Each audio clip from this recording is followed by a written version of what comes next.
Today's quote is coming from Alice Walker, and it says, "No person is your friend who demands your silence or denies your right to grow."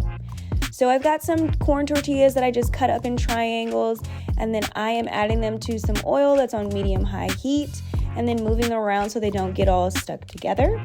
As you can see, the tortillas have puffed up here, and then I just flipped them over, and this is what they look like, transferring them to a bowl with some paper towel to get off the excess oil. And then instead of using salt, I'm sprinkling them with some pico de gallo seasoning, giving them a toss to make sure every chip is coated, and then setting it aside to work on our dip. So I've got some tapioca flour here, starting with a 1/4 cup, and then I've got 1 cup of my unsweet plant-based milk, and that is warm, and I'm gonna whisk that all together.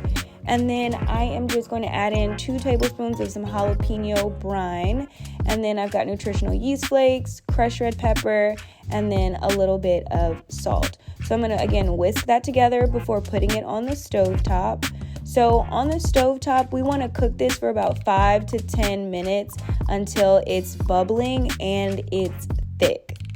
While that's happening, also just go ahead and warm up the remaining part of your milk, so the 3/4 cup.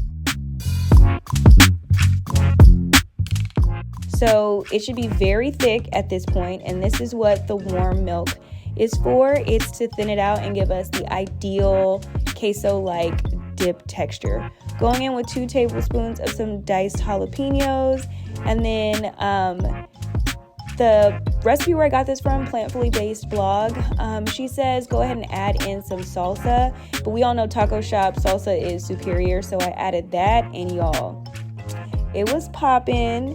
I did the taste test just to confirm, but this is what the final product looks like. Let me know what you think in the comment section below if you tried this recipe at home.